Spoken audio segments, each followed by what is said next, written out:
नमो अरिहन्ताणं नमो सिद्धाणं नमो आयर्याणं नमो उवजायाणं नमो लोये संवसानम् तीन भुवन में ज्ञानता शिव स्वरूप शिव का नमः योग समाधि।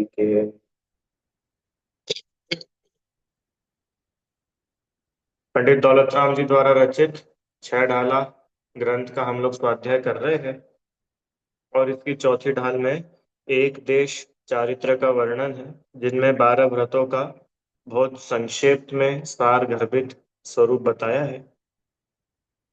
5 अणुव्रत, 3 गुणव्रत और 4 शिक्षा व्रत, ऐसे ये 12 व्रत होते हैं, जिनमें 4 शिक्षा व्रतों में हम लोग भोगोपभोग परिमाण व्रत का स्वरूप समझ रहे थे। किसे कहते हैं भोगोपभोग परिमाण व्रत? कि परिग्रह परिमाण व्रत में जिन परिग्रह का परिमाण किया था, उनमें भी इंद्रिय विषयों की आसक्ति को घटा करके उनकी सीमा बांधना, वह भोगोपभोग परिमाण कहलाता है। भोगोपभोग परिमाण और परिग्रह परिमाण, इन दोनों में क्या अंतर है, थोड़ा सा उसको एक बार अपन देख करके फिर आगे चलेंगे।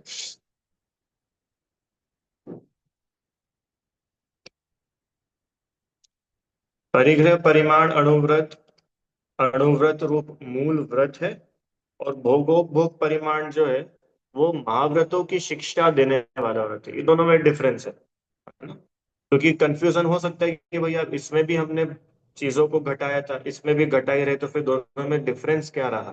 तो वो डिफरेंस क्या बता रहे।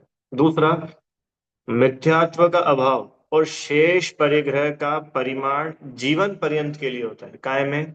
परिग्रह परिमाण अणुव्रत में। उसमें अपन ने ये देखा था ना कि भाई 24 प्रकार के परिग्रह है। 10 अंतरंग, सॉरी, 10 बहिरंग और 14 अंतरंग। तो उसमें मिथ्यात्व का तो पूरे जीवन भर के लिए त्याग ही होता है। माने ऐसा नहीं होता है कि भाई जो मिथ्यात्व है उसको थोड़ा सा कर लेंगे और थोड़ा सा नहीं करेंगे। भाई मिथ्यात्व तो 100% छोड़ा जाता है, पर बाकी के जो परिग्रह था उनकी लिमिट करी थी, उनको कम किया था। पर जो भोगोपभोग परिमाण व्रत है, शिक्षा व्रत, इसमें क्या बोल रहे हैं कि भोगोपभोग की सामग्री का समय सीमा के माध्यम से त्याग किया जाए। समय सीमा मतलब कि भोगोपभोग की बहुत सारी चीजें होती है। अरे, अपन ने उस दिन लिस्ट देखी थी ना, बहुत सारी चीजें होती है जिनको हम या तो एक बार यूज करते हैं या मल्टीपल टाइम्स बार बार यूज करते हैं। तो ये डिफरेंस है। तीसरा, परिग्रह परिमाण में तो मेजरली अंतरंग कषाय रूप विकारी भावों का त्याग होता है। जैसे जब अपन ने पढ़ा था तब भी समझा था कि अप्रत्याख्यान, अनंतानुबंधी अप्रत्याख्यान, इस कषाय के घटने पर वीतरागता प्रकट होती है, उस आधार पर परिग्रह का परिमाण होता है। और देखो, उसमें ये था ना, जो अंतरंग कषाय रूप विकारी भाव है उनका त्याग मुख्य था। पर भोगोपभोग में तो प्योरली जो बाह्य परिग्रह है, बाहर के परिग्रह है, जिसको हम फिजिकली यूज करते हैं, उनका परिमाण किया जाता है। ये दोनों में डिफरेंस है। एक पुस्तक है मेरे पास में, बहुत सालों से है, ये भोगोपभोग परिमाण विधि। ये आरिका विज्ञानमती माता जी ने इसका संकलन किया है, बहुत अच्छी पुस्तक है। इसमें पूरी लिस्ट दी हुई है कि हम किन किन चीजों का कैसे कैसे परिमाण त्याग कर सकते हैं। हाँ, अगर इसकी पीडीएफ मिलेगी तो वो पीडीएफ मैं आपको भेज दूंगा। बट फिर भी इसमें बहुत, जैसे रहता है ना भाई, लोगों को बहुत चीजें, भैया हमको कोई नियम लेना है, हमको कोई त्याग करना है, तो उसके लिए बहुत हेल्पफुल है। तो आप लोग देख लीजिएगा उसको। आगे, परिग्रह परिमाण अणुव्रत में परिमाण बढ़ाया नहीं जा सकता, घटाया जरूर जा सकता है। देखो, वो उसमें आया नहीं है प्रिंट में। परिग्रह, अरे मैंने किसी चीज का परिमाण करा तो अब क्या है कि वो लाइफ टाइम के लिए किया है ना, इतना जरूर है कि मैं उसमें कुछ मॉडिफिकेशन कर सकता हूँ। कैसे मॉडिफिकेशन? कि उदाहरण, किसी ने ऐसा परिमाण किया था कि भाई मैं 10 जोड़ी कपड़े रखूंगा, तो इतना कर सकते हैं कि 10 के 8 हो जाए, 10 के 7 हो जाए, पर 10 के 11 नहीं होंगे। ये परिग्रह परिमाण की बात है। पर भोगोपभोग में क्या है कि भोगोपभोग में तो मर्यादित समय के लिए, लिमिटेड टाइम के लिए ही उसको किया जाता है। कि भैया ऐसे तो हमारा 10 जोड़ी का नियम है, पर अभी अष्टानिका चल रही ना, तो हम 2 जोड़ी यूज करेंगे। अच्छी बात है। पर वो अष्टानिका के लिए ही 2 जोड़ी है। समझ रहे हो, मतलब मर्यादित सीमा, समय समाप्त हो जाए तो उसके बाद में उसको कम ज्यादा किया जा सकता है। हाँ, अब ये देखो गजब बात। परिग्रह परिमाण अणुव्रत का थोड़ा सा टेक्निकल शब्द है, पर बहुत समझ में आने जैसी बात है। क्या बोल रहे हैं, नियम डेली के लिए भी लिए जा सकते हैं, जब तक हमें आदत नहीं हो जाती है। हाँ देखो, अभी उस दिन हम लोगों ने यम और नियम के बारे में पढ़ा था। यम मतलब लाइफ टाइम किसी चीज को छोड़ देना, वो कहलाता है यम। और मर्यादित समय के लिए किसी चीज को छोड़ना, वो नियम। तो बेटर यही है कि हम उसको किसी टाइम ड्यूरेशन के लिए करें। वो नियम इतना भी छोटा हो सकता है, पता है? अगले 2 मिनट के लिए भी नियम हो सकता है, अगले 1 घंटे के लिए भी नियम हो सकता है। मतलब बहुत हेल्पफुल है। जैसे मान के चलिए, मुनिराज होते हैं ना, मुनिराज। मुनिराज क्या करते हैं, जैसे अभी आहार करा, अब आहार करने के बाद में वे आहार का प्रत्याख्यान कर देते, कब तक? अगले दिन तक। क्योंकि आहार लेना तो है ही नहीं, तो उसका त्याग भी कर देते।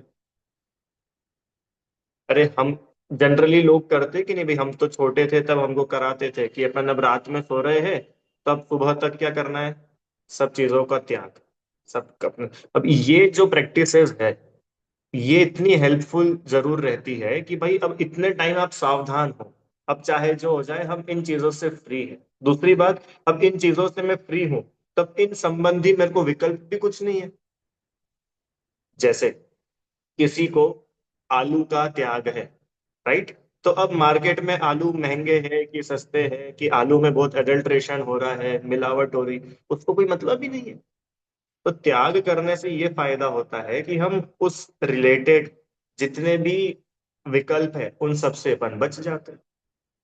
तो थोड़े थोड़े टाइम के लिए भी किया जा सकता है, पर अल्टीमेटली इसका अपने को मूल उद्देश्य जरूर समझना आना चाहिए। ये कोई भी चीज हो, अपन उसका त्याग क्यों करते हैं?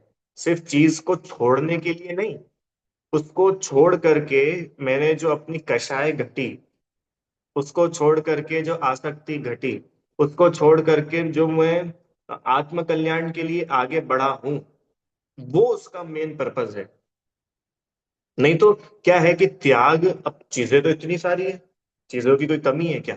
तो त्याग करने वाले के साथ में ये प्रॉब्लम हो सकती है कि वो त्याग कर करके अपने को बड़ा मानता जाता है। बड़ा मानता जाता है मतलब समझ रहे हो?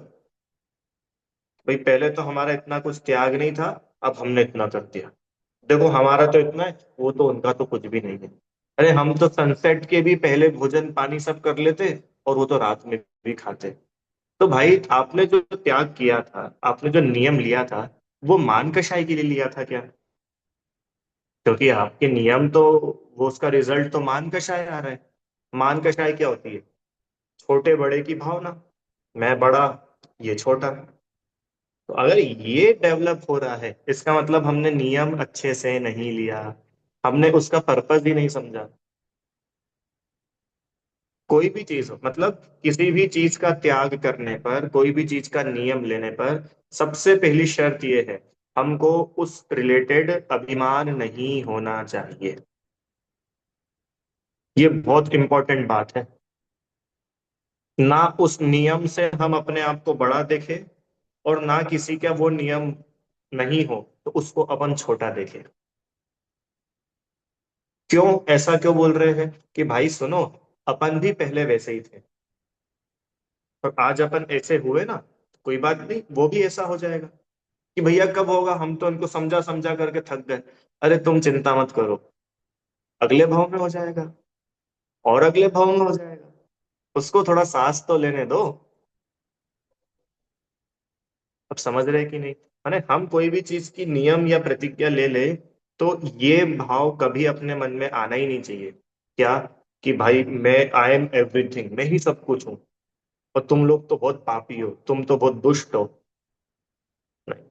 इसलिए वहां पर लिखा था, कषायों को घटाओ, आसक्ति को घटाओ, अपने राग द्वेष को घटाओ, ये सच्ची प्रतिज्ञा है, ये सच्चे नियम है, इनका परिमाण करो। क्या बोल रहे हैं?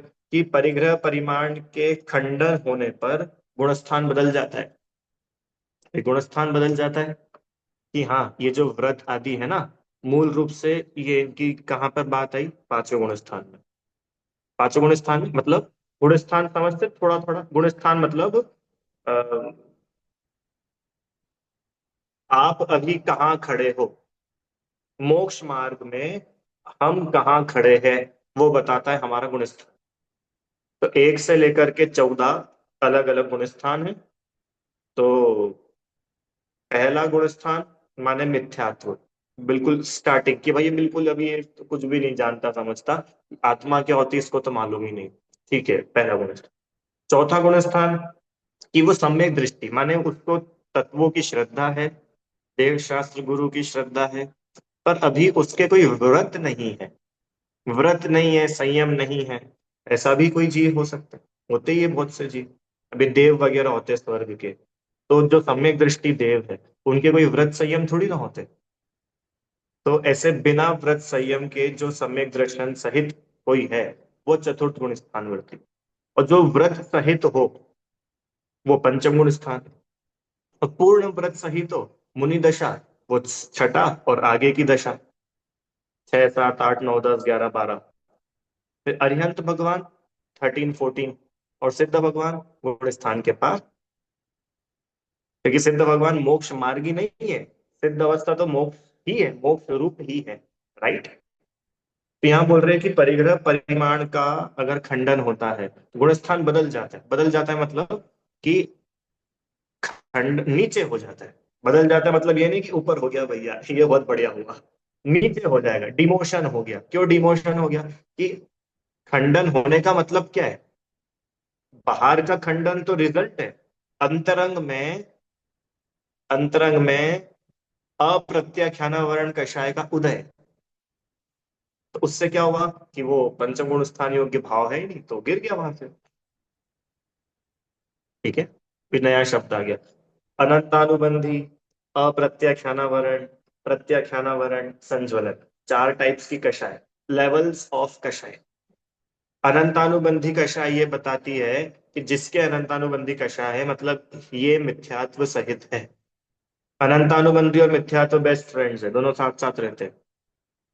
अब अपन ने जो चौथे गुण स्थान वाला देखा था, कौन? कि भैया इसके सम्यक दर्शन तो है, पर व्रत आदि नहीं है, संयम नहीं है, सम्यक तो है। ठीक है, नरक में भी हो सकता है ऐसा कोई जीव, कोई तिर्यंच भी ऐसे हो सकते हैं। तो इनके क्या हुआ? कि 4 कषाय में से अनंतानुबंधी कषाय चली गई, बाकी 3 कषाय अभी बची है। एक शब्द होता है प्रत्याख्यान। प्रत्याख्यान मतलब होता है त्यागना, छोड़ना। तो अप्रत्याख्यान मतलब क्या होगा? नहीं त्याग पाना, नहीं छोड़ पाना। तो अप्रत्याख्यान आवरण माने कुछ भी नहीं छोड़ पाता, कुछ भी नहीं त्याग कर पाता, ये है अप्रत्याख्यानावरण कषाय का उदय। अच्छा, प्रत्याख्यानावरण मतलब कि थोड़ा बहुत तो त्याग कर पाता है, 100% त्याग नहीं कर पा रहा। ये जो अभी जिसकी बात चल रही है ना, श्रावक की, अब इसने देखो अणुव्रत लिए हैं, हिंसा का पार्शियल त्याग किया है, पर 100% त्याग नहीं हुआ। क्यों भैया? कि अभी तो उसके सिर्फ 2 कषाय गई, वो प्रत्याख्यानावरण कषाय भी बची है ना, इसलिए 100% त्याग नहीं हो पाता। ठीक है भैया, प्रत्याख्यानावरण भी चली गई, मतलब 4 में से 3 तो चली गई। अब अब मुनि दशा हो गई, पर अभी भी 1 कषाय बची है, इसलिए पूर्ण वीतरागता नहीं हो रही। अब वो भी चली गई, तो अब क्या हो गया? जब चारों ही कषाय चली गई, 12वां गुण स्थान, और फिर आगे देखे तो अरिहंत दशा। ये कषायों का सिस्टम है। अब ये बोल रहे हैं कि परिग्रह परिमाण अणुव्रत में अगर खंडन, किसी भी व्रत आदि का भंग हो जाता है, खंडन हो जाता है। अतिचार की बात नहीं कर रहे, खंडन मतलब अनाचार। अतिचार तो होता है थोड़ा बहुत दोष लगना, और खंडन मतलब तो बिल्कुल ही खत्म। तो क्या हुआ कि गुण स्थान बदल गया। हो सकता है चौथा भी हो जाए, हो सकता है पहला भी हो जाए। अरे वो जीव के मिथ्यात्व हो तो पहला हो जाए, और मिथ्यात्व ना हो, व्रत आदि ही टूट जाए तो चौथा हो। ऐसी व्यवस्था समझनी है। और भोगो भोग परिमाण में क्या है कि कुछ काल के लिए अगर नष्ट हो जाए तो भी सावधान होने पर अवसर बना रहता है, क्योंकि ये मूल व्रत नहीं है। देखो, मूल व्रत तो अणुव्रत ही है। अब ये तो क्या है, अणुव्रतों की रक्षा करने के लिए और महाव्रतों की शिक्षा देने के लिए। क्या बोला? ये जो 12 व्रत है ना, 12 व्रत, इन 12 व्रतों में मूल जो है वो तो पांच ही है। अहिंसा, अहिंसा, सत्य, अचौर्य, ब्रह्मचर्य और परिग्रह परिमाण। और बाकी जो सात है, 3 गुणव्रत और 4 शिक्षा व्रत, ये एक्चुअल में क्या है, अणुव्रतों की रक्षा करने के लिए और महाव्रतों की शिक्षा देने के लिए। समझ रहे? मतलब अणुव्रत से लेके महाव्रत की जर्नी, अणुव्रत से महाव्रत की यात्रा इन व्रतों के थ्रू हो रही है। आगे, हाँ, अब ये थोड़ा सा इसमें बात है कि परिग्रह परिमाण अणुव्रत को तो सभी आचार्यों ने अणुव्रतों के कॉलम में ही डाला, पर भोगोपभोग परिमाण को किन्हीं आचार्यों ने शिक्षा व्रत में डाला और किन्हीं आचार्यों ने गुण व्रत में भी लिया है। जैसे अभी अपन लोग रत्नकरण शाखाचार देखेंगे, वहां समंत भद्राचार्य ने भोगोपभोग परिमाण को गुण व्रत में लिया। ठीक है, तो ठीक है, उसका स्वरूप वही है, बस किसी ने उसको गुण व्रत में लिखा और किसी ने उसको अणुव्रत में लिखा, इतनी बात है। चलो, ऐसे ये भोगोपभोग परिमाण और परिग्रह परिमाण में कुछ अंतर अपन ने देखे। आइए अब भोगोपभोग परिमाण व्रत के 5 अतिचार देखते हैं। ठीक है, अतिचार क्या होता है? अतिचार मतलब, अतिचार मतलब उस व्रत में कुछ दोष लग जाए, उसको बोलते हैं अतिचार। कुछ दोष लगने का नाम अतिचार। मतलब अभी व्रत पूरा भंग नहीं हुआ, व्रत कोई पूरा टूट नहीं गया, पर अभी उसमें कुछ कुछ दोष लग गए, तो ऐसे वो 5 दोष बता रहे हैं जो इस व्रत में लगते हैं, लग सकते हैं, इसलिए इनका भी त्याग करना चाहिए। आइए, पहला, दे लिखा है ना पहली बात ही, भोगोपभोग परिमाण व्रत के 5 अतिचार त्यागने योग्य है। कौन कौन से है वे? देखिए, विषय संताप बढ़ाते हैं तथा विषयों के निमित्त से मरण भी हो जाता है। ये पांचों इंद्रियों के विषय विष है। इन परिमाण इनमें परिमाण का राग नहीं घटना, वह अनुपेक्षा नाम का अतिचार है। माने, जो 5 इंद्री के विषय है, 5 इंद्री, स्पर्शन रसना ग्रहण चक्षु कर्ण, और इन पांचों से जिनको भोग रहे हैं, जैसे रसगुल्ला, रसगुल्ला क्या हुआ, रसना इंद्री का विषय। डिओड्रेंट क्या हुआ, घ्राण इंद्री का विषय। ठीक है ना? बहुत सुंदर कश्मीर के नजारे क्या हुआ, चक्षु इंद्री का विषय। अच्छी अच्छी आवाज में बड़े सुरीले गाने, ये कर्ण इंद्री का विषय। बहुत गर्मी है, एसी ऑन कर दिया, अच्छा लग रहा है, ये स्पर्शन इंद्री का विषय। तो पांचों इंद्रियों से जो भी अच्छा बुरा भोगा जाता है वो उसके विषय कहलाते हैं। तो बोल रहे हैं कि ये जो 5 इंद्रिय के विषय है ना, ये संताप बढ़ाते हैं और इन विषयों के निमित्त से मरण भी हो जाता है। माने कितनी बार ऐसा होता है कि जीव अपना मरण भी नहीं गिनता और इन विषयों में घुसता है। इसके उदाहरण बताते हैं आपको। मच्छर होता है, मच्छर, मच्छर के चक्षु इंद्रिय का विषय की इतनी लंपटता होती है कि उसको पता है कि वो अग्नि में जाएगा ना, जल करके मर जाएगा, फिर भी वो वहीं अट्रैक्ट होता है और वहां जाता है, क्योंकि वो बहुत अट्रैक्टिव लगता है, बहुत लाइट लाइट लगती है, तो चक्षु इंद्रिय का उसको बहुत विषय, तो वहां जाता है, मर जाता है। पांचों इंद्रिय के विषयों में जो जो प्राणी अपनी जान गंवा देते हैं, उनके उदाहरण दिए शास्त्रों में। हाथी स्पर्शन इंद्रिय में, पता है ये हाथी वगैरह को कैसे पकड़ते? एक ट्रेंड, बिल्कुल अच्छी ट्रेनिंग दी हुई हथीनी उसको तैयार करते हैं और वो हथीनी को सामने रखते दिखाते, तो वो हाथी को स्पर्शन इंद्रिय का रहता है कि मैं इसको देखूंगा, इसको छूऊंगा, इसके साथ में भोग करूंगा, ऐसा हाथी को स्पर्श इंद्रिय का तीव्र भाव रहता है। तो वो हथिनी के को दिखा करके हाथी को फंसा के उसको कैद कर लिया जाता है, उसको पकड़ लिया जाता है। ऐसे ही रसना इंद्री, रसना इंद्री में उदाहरण आता है भौरे का। भौरा देखा है? भौरा क्या होता है कि कमल को फूल खिला हुआ है, तो फूल खिला है और वो फूल में से क्या कर रहा है, रस चूस रहा है। अब क्या हुआ कि सूर्यास्त का समय हो गया, सनसेट का टाइम हो गया, तो फूल बंद होने लगता है। और वो रसना इंद्री इंद्री की इतनी लंपटता है कि उसको पता है कि ये बंद हो जाएगा और अपन मर जाएंगे, फिर भी उससे छूटता नहीं। ऐसा नहीं कि भैया अभी छोड़ दो, कल सुबह आकर के और पी लेंगे, अभी चाहिए, अभी पीना है, तो अपनी जान गंवा देते हैं। है ना? ऐसे ही घ्राण इंद्री, घ्राण इंद्री में भी किसका आता है, ध्यान नहीं आता। दो और है। एक तो पतंगा, पतंगे का तो अपन ने ले लिया चक्षु इंद्री के लिए, मच्छर पतंगा वगैरह जो लाइट और इसके पास में जाते हैं। हिरण, हिरण का आता है कर्ण इंद्री के लिए। वो आवाज सुनता है और देखता है कहाँ है, कहाँ है, कहाँ है आवाज, और वो आवाज में इतना मंत्र मुग्ध हो जाता है कि वो शिकारी उसको पकड़ लेता है। और एक और अभी स्लिप हो रहा है, तो ऐसा उसमें दिया उदाहरण कि भाई देखो, एक एक इंद्रिय में जीव, एक एक इंद्रिय के विषय में जो फंसा है, उसकी तो मौत होती दिख रही है सामने। अब तुम अपना थोड़ा विचार करो, तुम तो एक नहीं, पांचों में फंसे हो। माने सच्ची में हमारी तो ऐसी दशा होती है। मछली, मछली काय में आती है, हाँ मीन, मीन आता है ना, मीन, राइट। मछली का उदाहरण आता है काय में, रसना इंद्री ए घ्राण इंद्री के लिए। है ना? वो फंस जाती है मछली जाल उसमें, मछुआरे के उसमें फंस जाती है। क्या बात चल रही थी कि ये जीव तो एक एक इंद्री के विषय में ही अपनी जान गंवा रहे हैं।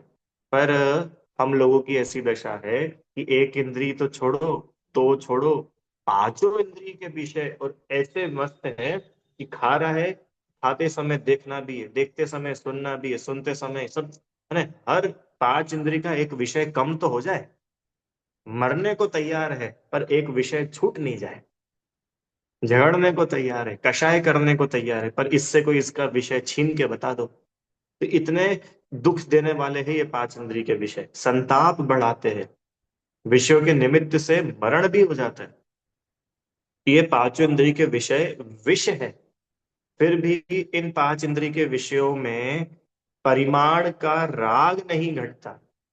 मेरे को परिमाण करना चाहिए और इनको कम करना चाहिए, वो राग नहीं घटता, वो अनुपेक्षा नाम का तीचार है। दूसरा, जो विषय पूर्व काल में भोगे उन्हें बार बार याद करते रहना, वह अनुस्मृति नाम का तीचार। दो नंबर समझ में आए? क्या कि अब भैया अब हमारे भी दिन थे, नहीं अब तो हमने छोड़ दिया, अब तो हमने त्याग कर दिया, वो महाराज जी को आहार दिए थे ना, तब से हमने त्याग कर दिया, पर हमारे भी दिन, हम भी हमारे जमाने में रात में दो दो बजे तक सराफा चौपाटी जाते थे। नहीं, अब नहीं जाते हम, वो तो वो हमारे भी दिन थे। अब ये क्या कर रहे हो आप? अरे समझ में आ रही कि नहीं? अरे जब आपने अभी उसको छोड़ ही दिया है, तो जो नहीं पहले हम भोगते थे, उन पहले वाले विषयों को भोग, जो पूर्व काल में भोगते थे, उनको बार बार याद करना, ये दोष है। अरे आ रहा है क्या समझ में? पूर्व में भोगे गए भोगों का स्मरण करना। अभी ये, अब अपन देखना, अपना बहुत सारा समय इसमें चला जाता है, जो पास्ट बीत गया उसको याद करने में, अथवा जो फ्यूचर अभी आया नहीं है उसकी चिंता करने में। वर्तमान में तो अपन लोग बहुत कम ही जी पाते हैं। देखो, अभी अपना 24 घंटे का एनालिसिस करना, पिछले 24 घंटों में हमने पास्ट के लिए कितना टाइम निकाला, फ्यूचर के लिए कितना टाइम निकाला, और प्रेजेंट में हम कितना रहे, अपने को सब पता चल जाएगा। तीसरा, वर्तमान में जो विषय भोगता है उनमें अति ग्रद्धता तथा अति आसक्त होकर भोगना, वह अति लौल्य नाम का अतिचार है। तीसरा अतिचार क्या, कि ठीक है, उदाहरण कि भाई हमने इन इन चीजों का तो त्याग कर दिया था, पर अब जिन चीजों का हमने त्याग नहीं किया है उसको भी बहुत आसक्ति से, बहुत ग्रद्धता से, उसमें भी बहुत डूब करके उसको भोगना। आया ये भी दोष, क्योंकि वो राग भाव है ना, अल्टीमेटली वो राग ही दोष रूप है। तो वो राग भाव का होना, ये अतिचार है, दोष है। आया तीसरा समझ में अपन को। चौथा, जिस काल में विषय नहीं, भविष्य में विषयों को भोगने की अति तृष्णा बनी रहना। ठीक है, भविष्य में मैं और भोगूं और भोगूं, बस अभी अष्टानिका हो जाए फिर उसके बाद में चलेंगे। अरे अभी नहीं, अष्टानिका में हमने मूवी देखने का त्याग करा है, बस अष्टानिका हो जाए फिर चलते। हाँ हमारी टिकट लेके रख लेना, अपन जब चलेंगे। अभी ये क्या, ये दोष है। अब वो करना कब है, भविष्य में, पता नहीं अष्टानिका के बाद अपन जीवित रहेंगे कि नहीं रहेंगे, अपन मूवी देखने जा पाएंगे कि नहीं जा पाएंगे। हो सकता है कोई अर्जेंट काम आ जाए, अपन कहीं और चले जाए। थिएटर में जाए बिना पूरा पाप घर बैठ के कमा लेते हैं। दो बातें बताई थी, भविष्य का दुख, सॉरी वर्तम भूतकाल का दुख और भविष्य की चिंता, भविष्य की प्लानिंग, झूठी मिथ्या प्लानिंग अभी चलती रहती है। अभी सब अपने को अपना अपना देखने की जरूरत है। होता है कि नहीं होता है?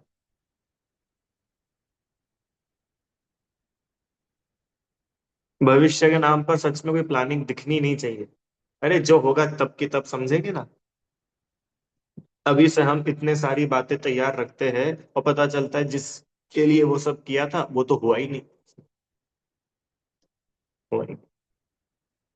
चलो, अंतिम, जिस काल में विषय नहीं भोग रहा है फिर भी ऐसा समझना कि विषय को भोग रहा हूं, ऐसा परिणाम वह अनुभव नाम का अतिचार। ठीक है, जैसे ये पांच अतिचार, इसको थोड़ा सा अपन और समझने के लिए सागर धर्मामृत में पढ़ते हैं, यहाँ से और थोड़ा समझ में आएगा।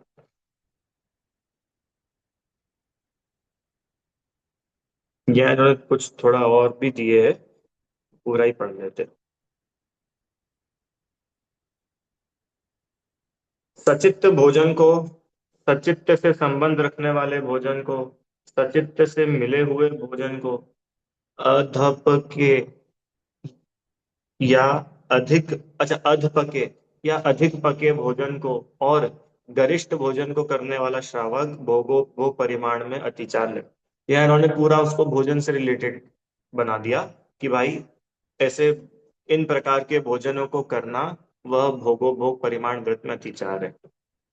सचित्त भोजन किसको बोलते हैं, जिसमें चेतना हो, सचित्त, चेतना सहित, जिसमें चेतना हो, ऐसे हरित काय वनस्पति को सचित्त कहते हैं। यद्यपि त्रस बहुघात इत्यादि कथन से उसका निषेध हो जाने पर भी उसमें प्रवृत्ति होने पर व्रत के भंग की बात आती है। फिर भी व्रत की अपेक्षा रखते हुए ध्यान न रहने से प्रवृत्ति होने पर सचित्त भोजन को अतिचार का, सचित्त भोजन करना है ना, जिन भोजन में जीव आदि हो, वो चेतना सहित हो, वो वस्तु खुद ही, और उसका भोजन करना। सचित्त वृक्ष आदि से संबंध, गोंद आदि या पके आदि फल, फल आदि को या जिसके अंदर के बीज सचित्त है, ऐसे खजूर आम आदि को सचित्त संबंध कहते हैं। सचित्त भोजन के त्यागी के द्वारा उनका भक्षण प्रमाद आदिवश ही होता है, अतः सावध्य आहार में प्रवृत्ति होने से उन्हें अतिचार का। चलो ठीक है, इसमें अपने काम का कुछ विशेष लग नहीं रहा है। कुल मिलाकर के बात यही है। ठीक है,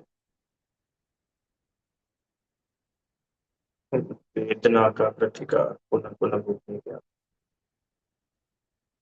तीसरा अतिचार है, त्रिभोग आदि के प्राप्त होने के बाद चतुर्थ नियम।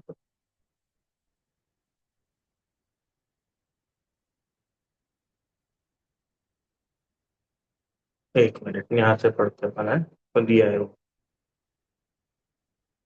हाँ, किंतु स्वामी समंत भद्र के द्वारा कहे अतिचार बिल्कुल भिन्न है, जो इस प्रकार है। अपन उसी ट्रैक पर चलते, समंत भद्र आचार्य ने क्या बताया।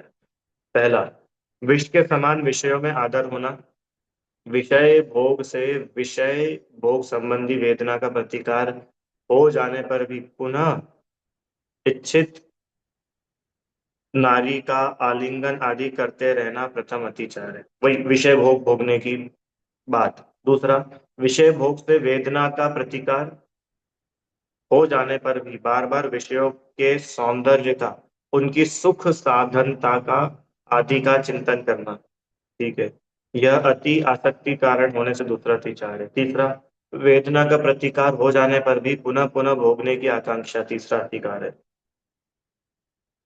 स्त्री भोग आदि से प्राप्त होने वाली अति लालसा, चौथा अतिचार। जब नियम समय पर भोग उपभोग का अनुभव करता है तब भी अत्यंत आसक्ति से करता है, वेदना का प्रतिकारी भावना से। ठीक है, यहाँ पे एक बात हाईलाइट करिए समझने की, अपन सब समझ तो उसको। यहाँ देखो बार बार एक शब्द उन्होंने यूज किया, वेदना के प्रतिकार की भावना। वेदना के प्रतिकार की भावना, बार बार उसको यूज किया। क्या होती है वेदना और क्या होता है वेदना का प्रतिकार? क्यों? वेदना मतलब प्रॉब्लम, और प्रतिकार मतलब उसकी दवाई, रोग, और रोग की दवाई। अब ये देखो, पांच इंद्री के विषय भोगने की भावना, सरल भाषा में बोले तो राग। वो राग रोग है, बीमारी है ना, जब भी तो उस राग का त्याग करना चाहते। नहीं पढ़ते पूजा में, मैं तो अनादि से रोगी हूं, उपचार कराने आया हूं। पांच इंद्री के विषय भोगना, ये क्या है? और सिंपल करो, देखो उदाहरण देता हूँ। अपन किसी के घर पर गए, कोई अपने रिलेटिव है ना, उनके घर पर गए, और वो बिस्तर पर लेटे, बीमार थे, बिस्तर पर लेटे हुए हैं, और उनके बिस्तर के पास में, उनके बेड के पास में एक टेबल है, और उस टेबल में बहुत सारी दवाइयां रखी हुई है। अपन ने पूछा भैया ये क्या है, कि ये एसिडिटी की है, ये पेट की है, ये किडनी की है, ये लिवर की है, ये डायबिटीज की है, ऐसे एक एक करके उन्होंने सब दवाइयों के बारे में बताया। ठीक है, अब आपका नेक्स्ट डायलॉग क्या रहेगा? अपन क्या बोलेंगे? अरे वाह, आपका वैभव तो बहुत गजब का है, ऐसा बोलेंगे क्या अपन? अरे यार आप तो बहुत अमीर हो। क्यों? आपके पास जो दवाइयों का कलेक्शन है वो तो हमको कहीं भी नहीं देखने को, ऐसा बोलेंगे क्या? ये देख करके अपन क्या समझ गए, कि भाई जिसके पास जितनी ज्यादा दवाई, वो उतना ज्यादा बीमार, वो उतना परेशान, वो उतना दुखी। अपने दुख को दूर करने के लिए, वहां है ना, दुख का प्रतिकार करने के लिए दवाइयां भोग, उसको दवाई खाने में मजा नहीं आ रहा। दवाइयां तो बीमारी को दूर करने के लिए। ठीक है, अब आगे चलो। राग है ना, राग, राग होता है रोग। राग मतलब भूख लग रही है, तो भूख बीमारी है। सुधा रोग विनाशनाय, बोलते हैं ना, तो रोग, भूख बीमारी है। पर कभी अपने को ऐसा लगता है कि हम जो डोसा खा रहे हैं, हम जो इडली खा रहे हैं, हम जो कुछ भी खा रहे हैं, वो दवाई है? लगता है ऐसा? नहीं लगता। क्यों नहीं लगता? क्योंकि वो भूख हमको बीमारी नहीं लग रही है, जबकि एक्चुअल में वो भूख बीमारी है। अरे भूख लगना दोष है। अरिहंत भगवान के 18 दोषों से रहित होते, उसमें सबसे पहले नंबर पर एक क्षुधा, भूख लगना एक दोष है। तो हमें ऐसा लगता है कि हम जो भोजन करते हैं सुबह शाम दोपहर में, सुबह नाश्ता, वो उस बीमारी की दवाई है। सुबह दोपहर शाम, दिन में 3 बार। नहीं लगता? उल्टा ऐसा लगता है अच्छे से अच्छा खाना है, अच्छे से अच्छा खाना है। तो इससे अपने को समझ में आना चाहिए कि अपना राग अभी तेज है। अभी वहां पर क्या लिखा था, कि देखो, ये बात तो पक्की है कि शरीर है, तो शरीर को चलाने के लिए तो मुनिराज भी लेते हैं। पर मुनिराज का आहार लेना और हमारा आहार लेना, दोनों में डिफरेंस होता है कि नहीं होता है? बहुत डिफरेंस है। क्या डिफरेंस है? हम भी तो पेट भरते और महाराज जी भी तो पेट भरते, कि नहीं? बहुत अंतर है।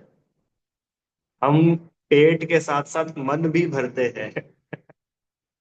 मुनिराज को ऐसा मन भरने का कोई काम नहीं है, उनको तो क्या है, पेट्रोल डालना है और चलो। मुनिराज खड़े खड़े आहार लेते, बैठने की भी फुर्सत नहीं है। अभी इसी छह ढाल में आएगा, छठी ढाल में आगे भी आने वाला है अतिथि संविभाग, वहां भी थोड़ा समझेंगे। मुनिराज आहार क्यों लेते? अच्छा, अपन भोजन क्यों करते? अपन भोजन क्यों करते? कि भैया बस करते, उसमें क्या है, करते। कोई हर चीज का कोई कारण होता है क्या? अरे क्यों करते बताओ। मुनिराज से पूछो, महाराज जी आप क्यों भोजन करते हैं? तो छह ढाल में लिखा, ले तप बढ़ावन हेतु, नहीं पोषते तजी रसन को। शरीर के पोषण के लिए नहीं, शरीर के पोषण के लिए नहीं, काय के लिए करते मुनिराज आहार? तपस्या बढ़े। क्योंकि ये जो शरीर है इसका नेचर ही ऐसा है कि इसमें कुछ जाता जाएगा तो ये चलता जाएगा। और शरीर से निमित्त संबंध ऐसा है कि शरीर साधना में हेल्प करता है। प्रवचन सार जी में आया है विषय कि क्यों। अच्छा, आहार लेना अच्छा है कि उपवास करना अच्छा है? सिंपल है, अरे भोजन करना अच्छा है कि उपवास करना अच्छी बात है? उपवास ज्यादा बेटर है ना। चलो, तो प्रश्न किया कि जब उपवास अच्छा है और भोजन में राग होता है, सब होता ही है, तो फिर भोजन छोड़ दो, छुट्टी। तो उन्होंने बोला कि नहीं, भोजन छोड़ देने में नुकसान है। क्या नुकसान है? कि देखो अभी तुम कौन हो, कि अभी हम मुनि है। मुनि हो ना, तो मुनि हो तो फिर क्या है, तुम तपस्या कर सकते हो, साधना कर सकते हो, पांच इंद्रिय के विषयों का त्याग है, इतनी विरक्ति है, इतने अच्छे परिणाम है, सब है। पर अभी भोजन छूट जाएगा और असमय में ये शरीर छूट जाए, तो क्या होगा? क्या होगा? देव बन गए ना। अरे, शरीर छूट गया, अब देव बन जाएंगे मुनिराज। अब देव बनने के बाद तुम तपस्या कर पाओगे? नहीं कर पाओगे। देव के कषाय ज्यादा होती है, मुनिराज के कषाय कम होती है। बोलो, तुम वहां फायदे में हो कि यहाँ फायदे में हो? इसलिए इस शरीर को थोड़ा भोजन दे करके भी अगर ये बना रहता हो, तो इसको बनाए रखकर तपस्या करना श्रेष्ठ है। पर भोजन क्यों देना? कि भूख नाम की एक बीमारी है और उसका इलाज होता रहे। सिर दर्द नाम की एक बीमारी है, और पैरासीटामोल नहीं बोलूंगा, वो तो खाने लायक भी नहीं है। कोई भी दूसरी भी दवा, कि ये बीमारी है और ये इसकी दवाई है। तो दवाई क्यों लेते हैं? बीमारी होती है तो। और कितनी लेते हैं? कि जितनी जरूरत हो उतनी। बर्नॉल देखा है आपने? बर्नॉल क्या होती है? बर्नॉल मालूम? एक क्रीम आता है ना, जल जाते हैं तो उसको लगा लेते हैं। तो घर पर बर्नॉल रखी थी किसी के, तो उन्होंने देखा एक्सपायरी डेट, क्या एक्सपायरी डेट की, 15 अप्रैल 2025। अरे ये तो 2 दिन बाद एक्सपायर होने वाली है, और अपन तो यूज ही नहीं कर पाए। बताओ, 60 रुपए की क्रीम खरीद के लाए थे, अब पैसे वेस्ट हो जाएंगे। तो क्या करा, उन्होंने गैस ऑन करा, हाथ जला लिया, अब अपनी पैसा वसूल हुआ। बताओ, ये समझदारी है क्या? अब वो तो अपने को मूर्ख लग रहा है, और अपन भी तो ऐसे ही है। विषय भोगने के लिए, उसमें है ना, विषय भोगने के लिए विषयों को भोगता है, अपना राग बढ़ाने के लिए विषयों को भोगता है। जबकि विषय का भोग तो राग घटाने के लिए काम में लेने का था। आया समझ में? राग, अच्छा मुनिराज जैसा इतना राग नहीं घटा कि जंगल में रह ले, उपसर्ग सहन कर ले, परिचय सहन कर ले, एक समय भोजन कर ले, इतनी तुम्हारी विरक्ति नहीं घटी, और शरीर की भी इतनी शक्ति नहीं, ठीक है, अग्रीड। पर जितना अपन जिस लेवल पर है, तो वो जो पांच इंद्रिय के जो भी विषय अपन लोग भोगते हैं, वो क्यों भोगते हैं? एक उपचार के लिए, एक रेमेडी, एक दवाई के तौर पे, कि उसको और बढ़ाने के लिए। तो दवाई के रूप में यूज होना चाहिए, इसलिए भोग भोग परिमाण बोला, कि भाई परिग्रह ही कलंक है। पर अब परिग्रह छूटता नहीं है, तो फिर कम से कम इतना हो कि हमारा परिणाम चढ़ते रहे। हमारा वैराग्य बढ़ता रहे, ऐसा होना चाहिए। अभी थोड़े दिन पहले बात की थी अपन ने प्रोषदोपवास में, उसमें बात आई थी कि उपवास के दिन श्रावक को किसी धर्मशाला वगैरह में जाकर के धर्म आराधना करनी चाहिए।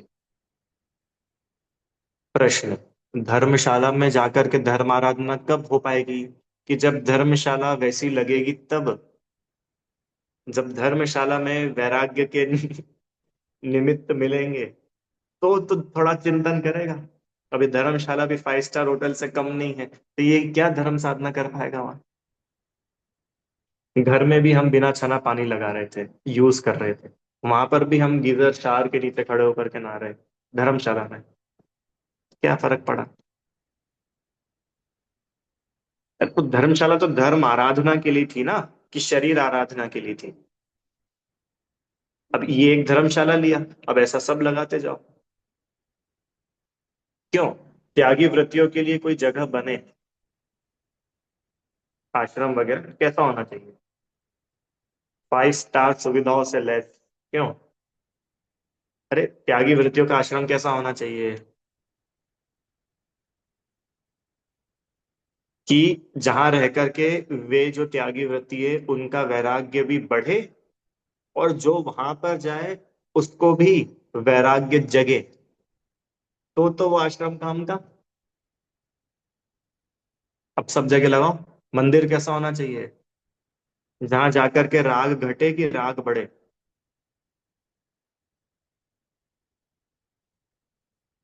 जहां जाकर के कषाय घटे कि कषाय बढ़े? अरे घर में तो कषाय बढ़ ही रही है, इसलिए व्यक्ति घर से निकल करके मंदिर जाता है ना, कि वहां मुझे कुछ बेटर मिलेगा, वहां मेरे साथ कुछ अच्छा होगा, क्योंकि यहाँ तो मेरे साथ सब बुरा ही चल रहा है, पाप में लगा हुआ हूं मैं। तो मंदिर गया, तो मंदिर जाकर के तो कषाय घटनी चाहिए, वीतरागता अच्छी लगनी चाहिए, तो मंदिर जाना काम करा। और मंदिर जाकर के भी अगर वीतरागता पसंद नहीं आ रही है, राग ही पसंद आ रहा है, फिर भी समझने की बात है। अरे आप लोग को समझ में आ रहा है कि नहीं आ रहा है? महावीर, अब देखो, अब थोड़ा सा और आगे चलते हैं। महावीर जयंती का जुलूस कैसा होना चाहिए? अभी गई ना महावीर जयंती 3 दिन पहले, कैसा होना चाहिए महावीर जयंती का जुलूस? जुलूस ही बोलते हो आप लोग, क्या बोलते हो, रथ यात्रा जुलूस जो भी होता है, कैसा होना चाहिए भैया? कि भैया ऐसा हो कि पूरा शहर देखता रह जाए कि आज जैनों का त्योहार है। अच्छी बात है, दिखाओ, क्या दिखाओगे? क्या दिखाओगे? कि एक तो ना भैया जोरदार आतिशबाजी करेंगे अपन। आतिशबाजी समझते हो ना? दूर दूर तक लोगों को पता चल जाए आज महावीर का जन्म हुआ है, अहिंसा का उपदेश देने वाले महावीर का जन्म हुआ है। वो हम हिंसा कर करके बताएंगे। सत्य का उपदेश देने वाले महावीर का आज जन्म हुआ है, और हम सत्य की मट्टी पलित आज करके बताएंगे। ब्रह्मचर्य का उपदेश देने वाले बाल ब्रह्मचारी ऐसे तीर्थंकर महावीर का आज जन्म हुआ है, और आज हम सारे कुशील के काम करेंगे। ये भूल में मत रहना कि कुशील सिर्फ वो एक ही होता है, संभोग करना। अरे वो तो एक टाइप का कुशील है भाई, कुशील के बहुत सारे टाइप्स है।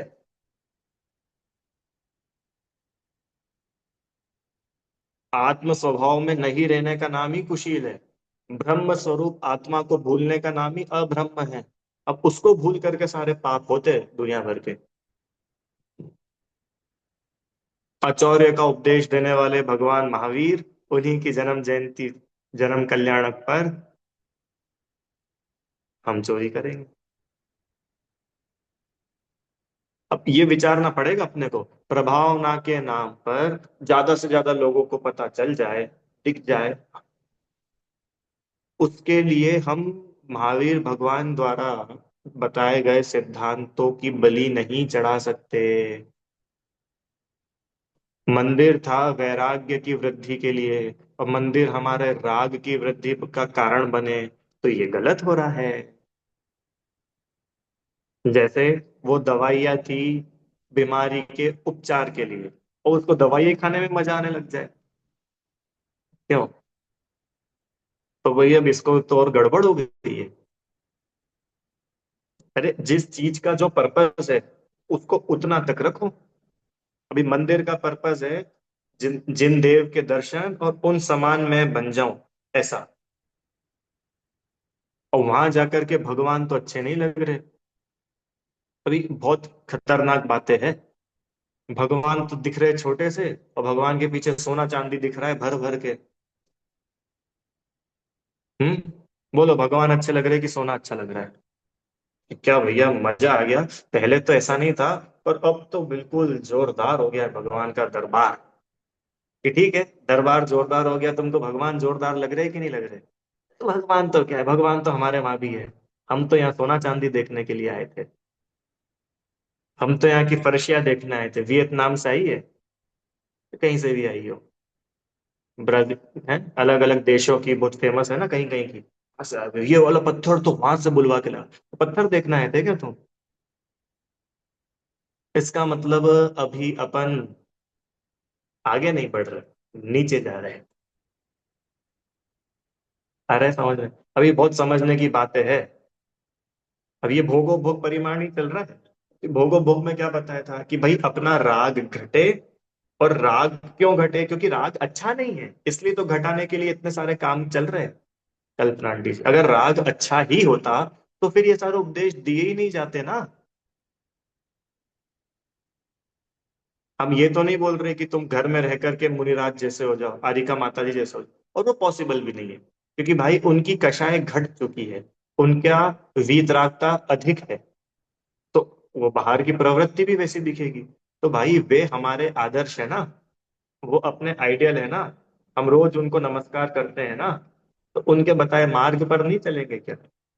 और अगर नहीं चलने का भाव है, इसका मतलब अभी अपन ने नमो अरिहंताणम ही नहीं बोला। नमो अरिहंताणम तो बोल रहे, पर अरिहंत पसंद नहीं आ रहे। नमो आइरियाणम तो बोल रहे, पर आचार्य परमेश की पसंद नहीं आ रहे। क्यों? क्योंकि वे तो स्वयं वीतराग रूप है, और वीतरागता के पथ पर चलने वाले हैं। और हमें उन्हीं की आड़ में अपने राग की पोषण करना है। ये तो कितनी बड़ी ब्लंडर मिस्टेक है। वो मूवी देखी है आप लोगों ने? ओ माय गॉड, फर्स्ट वाली। है, उसमें वो जो था, वो पूरी मूवी में इन सब चीजों को अपोज करते रहा। क्या? कि ये नहीं करना, इसके नाम पर ऐसा नहीं करना, धर्म के नाम पर बिजनेस नहीं करना, सब लोगों को अलग अलग। और बाद में क्या होगा कि उसी के नाम पर बिजनेस चालू कर दिया। तो ये ऐसी दशा अपन लोगों की है। ठीक है, तो विचार करना। हाँ जी, बोलिए।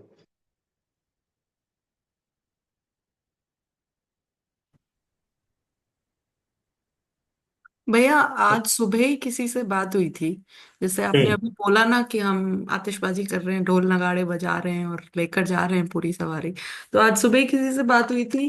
कोई जिनवानी चैनल पे वो कुछ देख रहे थे, अभिषेक देख रहे थे। तो उन्होंने बोला कि ये पता है तुम्हें मूर्ति, ये पता है इतने 21 लाख की मूर्ति है, इसका पत्थर ऐसा है, इसका ये है, इसका वो है। हम्म। तो ऐसा अगर कहता है कोई, तो उसमें भी क्या हमें दोष लग रहा है? मतलब उन्होंने बोला, उनके जो भाव हैं वो तो भगवान की मूर्ति देख के उसको आकर्षित हो रहे थे। लेकिन क्योंकि उन्होंने उसके पैसे गिनाए, उसके पत्थर की क्वालिटी बताई, तो क्या ऐसा कहना अच्छा है या फिर इन सब बातों से बचना चाहिए? बिल्कुल बचना चाहिए। देखिए, बिल्कुल सीधी सी बात है।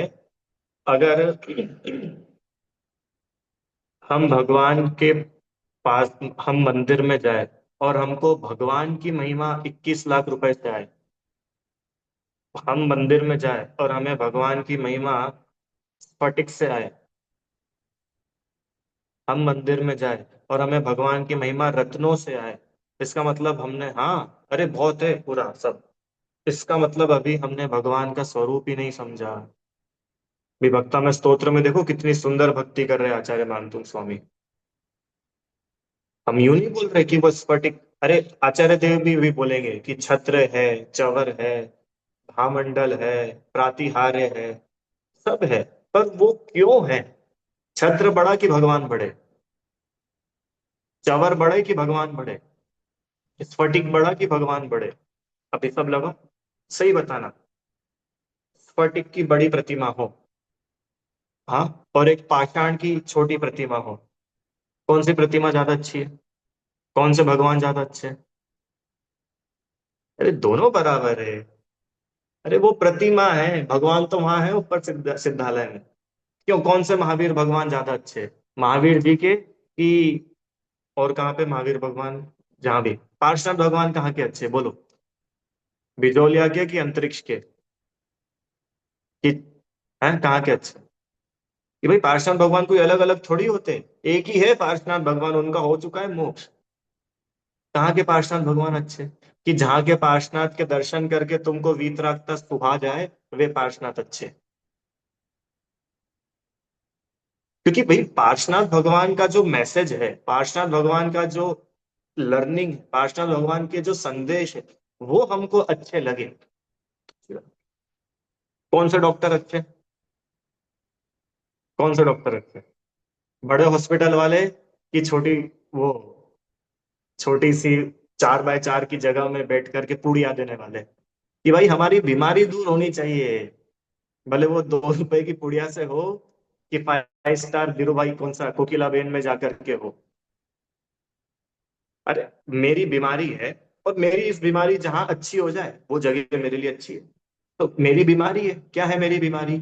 मोह, राग, द्वेष, कषाय, मैं इनसे पीड़ित हूँ, अनादि से मिथ्यात्व, इनसे मैं बड़ा हैरान हूं। अब ये जहां पर मेरे सॉल्व हो जाए, वो जगह मेरे लिए अच्छी है, खत्म बात। आ रहा है क्या समझ में? पूजन की पंक्ति है वो बहुत मार्मिक है। मैं तो अनादि से रोगी हूँ, उपचार कराने आया। ठीक है, ऐसा समझना चाहिए। तो कहीं के लिए कुछ ऐसा नहीं है कि ये मंदिर अच्छा और ये मंदिर बुरा। अपने परिणाम कैसे? अरे मंदिर सभी एक समान है, सभी एक जैसे है। आपके घर के पास वाला मंदिर भी उतना ही श्रेष्ठ है जितना दूर कहीं 2000 किलोमीटर दूर कोई मंदिर है। इसका मतलब हम तीर्थों पर नहीं जाए दर्शन करने, सब यही हो रहा है तो? कि तुम अगर यही कर सको तो बहुत अच्छी बात है, और नहीं हो रहा है तो तीर्थों पे जाकर कर लो, करना तो वही है। बहुत गजब की बात है भैया। जगह का प्रभाव तो पड़ता है ना? बिल्कुल पड़ता है, तो प्रभाव लाओ तो सही। प्रभाव मतलब क्या? जगह, बिल्कुल सही बात है। अरे जो विशुद्धि, जो अच्छे भाव परिणाम, क्योंकि मैं डेली इस मंदिर में जाता हूँ, तो यहाँ तो मैं यूज टू हूँ, राइट? अब मैं, मुझे क्रेज है, क्या क्रेज है, क्या समित शिखर दर्शन करें, बहुत अच्छी बात है। कोई महावीर जी जाएंगे, सोनागिर जी जाएंगे, बहुत अच्छी बात। तो सोनागिर जी गए, महावीर जी गए, चांद खेड़ी गए, कहीं भी अगर हम गए, तो वहां जाकर के जो काम होना था वो हुआ कि नहीं हुआ? बात इतनी है। अगर नहीं हुआ तो करो, और नहीं कर रहे हो तो तुम वहां और यहाँ समान ही हो। अभी इतना मिथ्यात्व फैला हुआ है तीर्थ क्षेत्रों के नाम पर, बता रहा हूं मैं आपको, अब बहुत खतरनाक बात आ गई है। तीर्थ क्षेत्रों के नाम पर हमने मिथ्यात्व फैला रखा है। इस वाले जगह जाओ, हाँ, यहाँ के अजितनाथ भगवान, वहां के ये वाले भगवान, उधर के ये वाले भगवान। अरे भाई क्यों, क्यों आपको इतनी दुकानदारी करनी है? वाय, क्यों करनी है? और अगर यहाँ आकर के भी हम यही सब सीखेंगे, तो फिर सच्ची और अच्छी बातें कहाँ करेंगे, कहाँ सीखेंगे? क्यों, मतलब भगवान को हम क्यों प्रूव करना चाहते हैं कि ये रागी द्वेषी है, ये तुमको आशीर्वाद देंगे और तुम्हारा बुरा करने वाले का घात करेंगे? क्यों चाहते हैं हमेशा? वाय? भगवान को वीतरागी बने रहने दो ना। नहीं भैया, उस जगह के अजितनाथ भगवान को छत्र चढ़ाएंगे, क्या होगा उससे? ना छत्र चढ़ाने की मनाही है, ना अजितनाथ भगवान की पूजा की मनाही है, ना तीर्थ वंदना, इसकी कोई अपोज है ही नहीं। पर उसके पीछे जो हमारा मिथ्या इंटेंशन है, जो हमारा बनिया बुद्धि है, उसकी मनाही है। क्योंकि भाई वीतरागी भगवान ऐसे नहीं होते हैं, बिल्कुल भी नहीं। हाँ, मोटिव हमारा हमारा जो पर्पस है वो क्या है। हम्म। बहुत समझने की बात है, सच्ची में बहुत समझने की। और मुझे तो सच्ची में मतलब पता नहीं ऐसा नेचर है कि किसी की लाग लपेट करने में मजा ही नहीं आता। अभी देखो ये सत्य है, खत्म बात। वो क्या बोल रहे हैं, ये क्या बोल रहे हैं, वो इतने बड़े हैं, वो ऐसा बोल रहे हैं, बोलने दो उनको। पर बात तो ऐसी है, वीतरागता ही जैन धर्म है। राग को रत्ती भर भी स्थान नहीं है धर्म में, रत्ती भर भी राग को धर्म में स्थान है ही नहीं। बिल्कुल इतनी सी भी जगह नहीं खाली है, पूरी की पूरी जगह सिर्फ और सिर्फ रिजर्व्ड है वीतरागता के लिए। वीतरागी तो सबसे पहली क्वालिटी है हमारे भगवान की। इसलिए अपन लोगों को थोड़ा सा विवेक जगाना चाहिए। किसी तीर्थ क्षेत्र पे दर्शन करना, कहीं जाना, कुछ में, अरे सब बहुत अच्छी बात है। अरे हम लोग तीर्थ क्षेत्रों के दर्शन नहीं करेंगे तो कोई दूसरा करेगा क्या। और तीर्थ क्षेत्रों का उपकार नहीं होगा। अरे अपन गिरनार जी जाएंगे तो गिरनार जी का उपकार नहीं हो रहा है, अपना ही भला होगा। वो बिल्कुल सही बात है, उस क्षेत्र का प्रभाव है। अरे जिस भूमि से अनंत अनंत मुनिराज मोक्ष गए, ऐसी जगह पर अपन जाए तो अपना है बहुत सौभाग्य है। उससे बड़ा सौभाग्य और क्या हो सकता है। पर वहां जाकर के हम वैसे हो तो हमारा सौभाग्य है। आ रहा है क्या समझ में। वो समय शिखर में तो कितने डोली चलाने वाले भी जन्म ले रहे हैं, तो क्या उनका सौभाग्य है कुछ वहां। कोई सौभाग्य नहीं है। अरे वो समय शिखर के पर्वत पर कितने बंदर पैदा होते और मर जाते, तो वो सौभाग्यशाली है वो बंदर जो समय शिखर पर मर रहा है। अरे समय शिखर पर जा करके समय शिखर की महिमा समझ में आए, सिद्धों की महिमा समझ में आए, सिद्ध स्वरूप की महिमा समझ में आए, तो समय शिखर जाना काम का हुआ। पंच परमेष्ठी की भक्ति हो, वीतरागता अच्छी लगे, देव शास्त्र गुरु की श्रद्धा हो, तो तीर्थ यात्रा सफल। यहाँ भी 10 रुपए की लेस के पैकेट फाड़ के खा रहे थे, वहां भी खा रहे। क्या सब में शिखर की यात्रा हुई। समझ में आए। विचार करिएगा आप सब लोग। एक दो प्रश्न और है, इसको लेकर के पूरी करते हैं क्लास। एक आपने बताया कि भाई ऐसा सब लोग मंदिर जी में कर रहे होते हैं, इन सब से हम कैसे दूर रहे। सबसे पहले होता है ना, अपन अपने सामने देख रहे कुछ गलत हो रहा है, अब हम कैसे उससे दूर रहे। उसमें इन्वॉल्व नहीं होना ही उससे दूर रहना है। अगर आपको वास्तव में लग रहा है कि ये तो बिल्कुल ही विपरीत है, बिल्कुल ही उल्टा है, तो आप जो कर रहे हैं उनसे प्रेम से बोल सकते हैं कि भैया ये सही नहीं। मान जाए तो वेल एंड गुड, नहीं माने तो अपन को बिल्कुल जय जिनेन्द्र करके अलग हो जाना। इतना कर सकते। आइए अगला, आत्मा का सुख और दुख कैसे जाने हम। बड़ी सरल सी बात है। सुख का लक्षण है निराकुलता, और दुख का लक्षण है आकुलता। जहां जहां आकुलता है वहां वहां दुख है। जहां निराकुलता है, निर्भरता है, वह सुख है, आत्मा का सुख वो है। कि भैया सही बात है, गर्मी में बहुत परेशान हो रहे थे, इतना पसीना आ रहा था, बहुत दुखी थे, घर आए, 22 पे एसी चालू करके बैठ गए, अब बहुत आकुलता मिट गई, तो हम सुखी हो गए कि नहीं हो गए। कि भाई वो एसी से आने वाली निराकुलता निराकुलता नहीं है, वो निराकुलता थोड़ी है, वो तो आपने विषय बदल लिया है। अभी भी आकुलता है, अभी मालूम, अब आकुलता चेंज हो गई, पहले गर्मी से परेशान थे, अब ये आकुलता चालू हो गई, एसी बंद ना हो जाए, एसी चलता रहे, फिर ये आकुलता। तो सच्चा लक्षण ये है कि सुख के नाम पर मुझे कुछ दूसरा दिख ही नहीं रहा है, वो सुख। और जहां सुख के नाम पर मुझे कुछ दूसरा दिख रहा है, वो सुख नहीं है। निराकुलता आत्मा के आधार से उत्पन्न होती है, और आकुलता आत्मा को भूलने पर आती है। ठीक है, ये बहुत संक्षेप में था। क्या बोल रहे हैं, इंद्रिय के सुख को त्यागना आत्मा का सुख माने क्या? अब इसको थोड़ा सा सही करते हैं। आत्मा के सुख पूर्वक इंद्रिय का सुख त्यागा जाता है। कुछ ग्रहण पूर्वक ही त्याग होता है, क्योंकि इंद्रिय का सुख तो जगत में बहुत सारे जीव है जिनको नहीं मिल रहा। वो नारकी है नरक में, उसको क्या इंद्रिय का सुख मिल रहा है? स्वर्ग के देवों को तो मिल रहा है इंद्रिय का सुख, माना, वो तो दिन रात उसी में लगा हुआ है। पर वो नारकी को तो कुछ भी इंद्रिय सुख नहीं मिल रहा है, तो अपन ऐसा समझ ले कि उसको आत्मिक सुख है।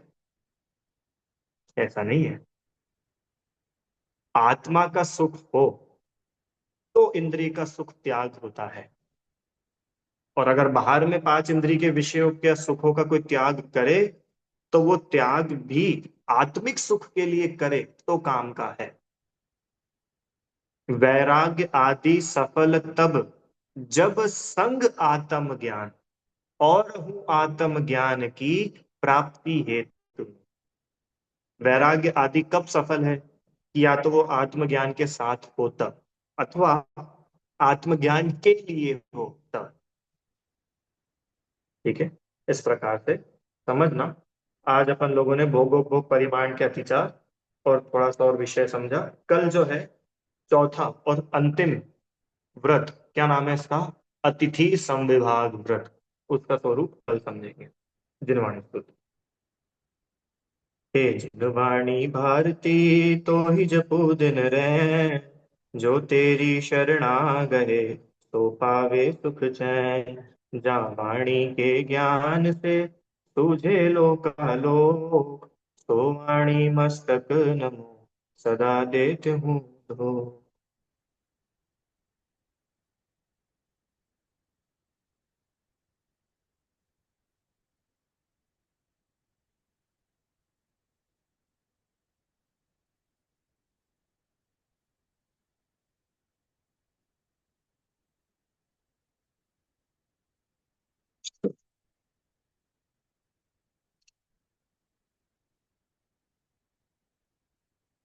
जय बोले द्वादशांग में जिनवाणी माता की जय हो। महान जैन धर्म की जय। जय जय।